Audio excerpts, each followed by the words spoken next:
Le plaisir de recevoir celui-là même qui dit être un autodidacte en informatique et aujourd'hui il est consultant international en cybersécurité. Son nom, France Imbert Vier, que je vous demande de recevoir avec de vives ovations. Il est le PDG. Merci beaucoup. Il est le PDG de la société Ubecom, basée en Suisse.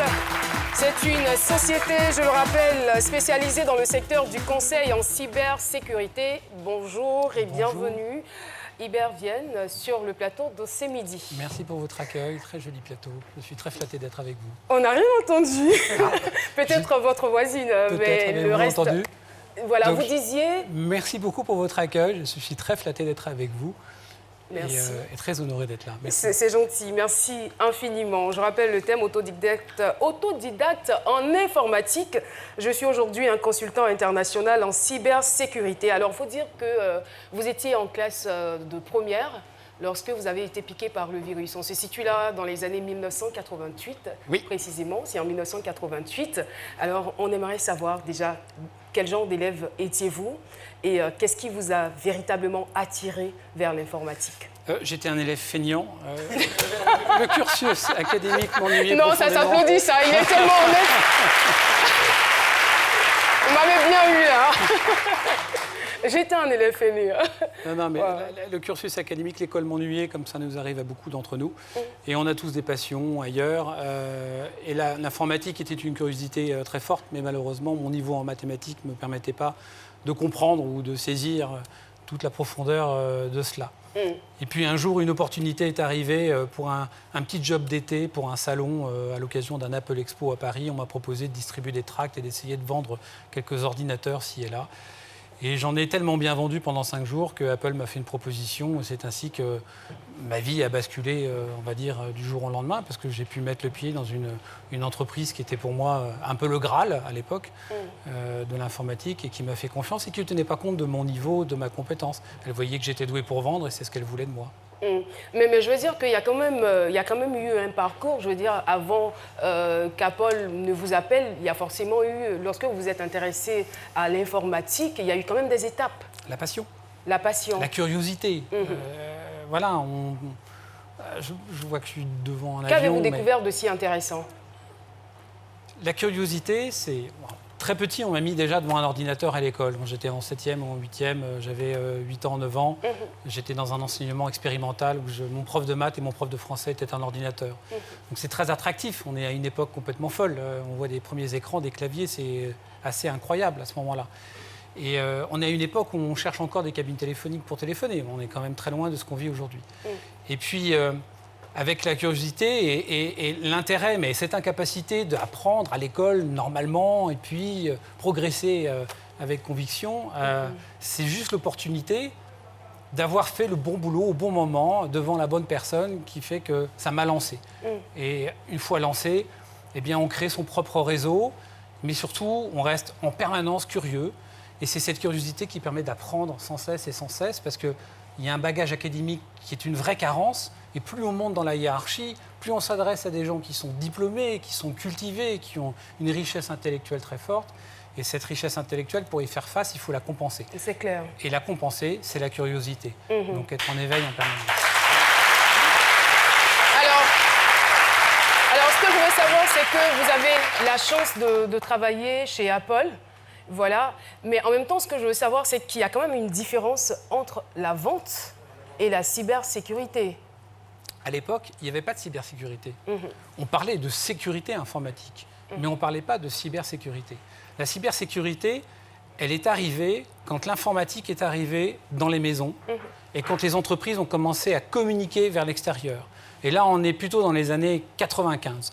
C'est à ce moment-là que les premières vraies structures de cybersécurité ont commencé à se construire. Mais justement, ce que je voulais savoir, c'est que comment est-ce que vous passez donc de la vente à la cybersécurité? Eh bien, d'Apple, on rencontre des gens qui vous proposent d'aller travailler dans une autre société où là, le métier change, il devient un peu plus technique. Et puis, en devenant un peu plus technique, vous rencontrez des clients. Et en rencontrant des clients, vous apprenez le monde de l'entreprise.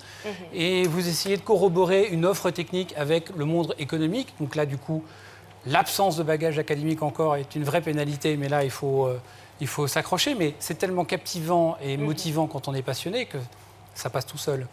La passion seule ne suffit pas, vous êtes d'accord avec moi. C'est vrai que vous nous dites vous êtes autodidacte, mais vous avez quand même usé de certaines procédures ou de certains procédés pour arriver au niveau que vous avez aujourd'hui. Non, j'ai travaillé. Est-ce que vous avez travaillé seul tout le temps? J'ai travaillé seul tout le temps, mais j'ai eu un guide. D'accord. Et qui était mon grand-père. Et comme il m'a fait confiance, tout ce que j'entreprenais, ça me permettait d'y croire au plus profond de moi. Puisque j'avais en face de moi, quelque part, une image idolâtre qui me disait « vas-y, tu as raison, vas-y ». Et comme il était pour moi l'expérience absolue, je me disais bah, « je ne me trompe pas ». Donc il était quand même une source de motivation pour vous. Une source d'inspiration, mais je crois qu'on a tous une inspiration qui peut être spirituelle, affective ou autre, mais il faut lui faire confiance à cette source-là. Ça aide beaucoup. Et au départ, est-ce qu'on peut vous considérer comme un black hacker ou un white hacker? Au départ, c'était quoi? Non, pas du tout. Ah là, j'ai touché là. Oui, oulala.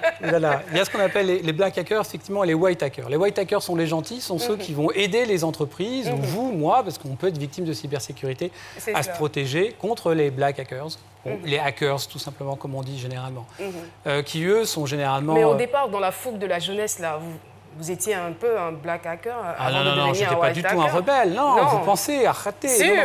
Mais non, j'essayais de me mettre...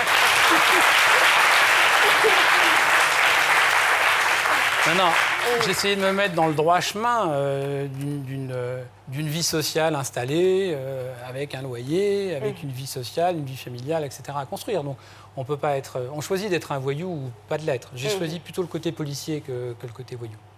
Et aujourd'hui, c'est quoi l'importance d'un consultant en cybersécurité? Je veux dire que ce soit dans le domaine des entreprises ou que ce soit dans le domaine de la vie active. Quel est votre rôle principal?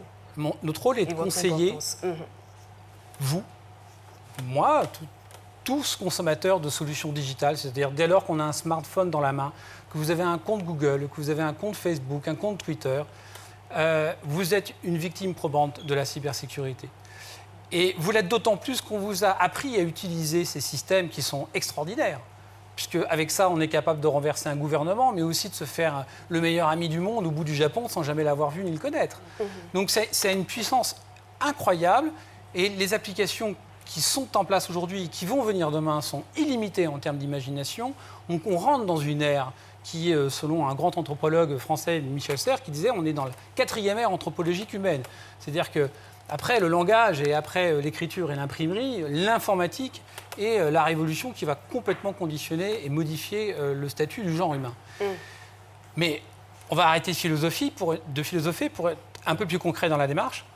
Tous les jours, on utilise nos plateformes et on échange des données. Ces données, ce sont des données qui vous touchent vous personnellement, ou pire encore, qui touchent quelqu'un qui n'est pas vous.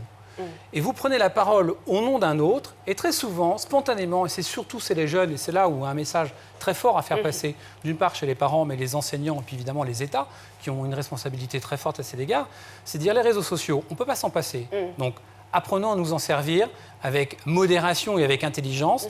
Il y a des choses qui ressortent du cadre de la vie privée qu'il ne faut pas sortir. Qu'est-ce que c'est? Et ça, il faut quelque part l'instruire et l'enseigner. Et c'est un devoir civique, à mon sens. Parce que ça protège la liberté individuelle, et la liberté individuelle, c'est un fondement de la démocratie. Donc si on ne rentre pas dans cette démarche d'accompagnement et de protection, à commencer par celle de l'enfance et de l'usage de la cyberattitude, si vous voulez, et puis des adultes demain, eh bien oui, c'est facile, on a envie de s'en servir tout le temps, c'est tellement bien fait, c'est tellement intelligent comme production qu'on ne se lâche pas. C'est clair. Lynn? En fait, aujourd'hui, on sait que la cybercriminalité est un délit, donc est condamné. Est-ce que vous, dans vos démarches, vous arrivez à collaborer avec la police scientifique ou criminelle dans la démarche de solution, en fait? Oui, c'est souvent la police qui nous demande de l'aide, mais bien sûr, il nous arrive parfois d'essayer d'apporter des compléments aux enquêtes pour essayer de fournir ce qu'on appelle des preuves ou des démarches d'enquête. Alors moi j'ai une double question. La première, c'est que vous avez précisé être un élève fainéant à l'école. Alors, comment est-ce que vous avez réussi à vous départir de cette fainéantise, vu que l'informatique est une science très exigeante en termes d'activité intellectuelle? On parle de conjugaison de l'esprit et de la machine. Donc, premier point. Et puis deuxième point, puisque vous êtes autodidacte, alors comment est-ce que vous avez appris cette science de la cybersécurité? Parce que vous parliez de votre grand-père. Quel est son profil professionnel? Est-ce que c'est auprès de lui que vous avez appris cette science? Parce qu'après, il faut des documents, il faut des ressources. C'est dans ce deuxième volet que le bas blesse, en fait. Oui, tout à fait, voilà. Parce qu'on n'est pas parvenu. Mais allez-y quand même. Bon, à la deuxième question, vous voulez que je réponde peut-être la première fois? Aux deux questions. Aux deux questions. Alors la première, j'ai déjà oublié en fait. Parce que C'était comment est-ce que vous avez réussi à vous départir de la fainéantise, vu que l'informatique est exigeante en termes d'activité intellectuelle? On est fainéant quand on fait quelque chose qui ne vous intéresse pas. Donc, si vous faites quelque chose qui vous anime, vous pouvez être feignant à l'école et adorer le foot, et donc vous êtes bon en foot. Alors après, il y a les limites physiologiques, mais c'est comme ça que ça marche. Et quand on est mauvais à l'école, c'est généralement parce que l'école ne vous intéresse pas. Donc moi, j'étais dans des écoles qui ne m'intéressaient pas. Mais l'informatique a attiré ma curiosité.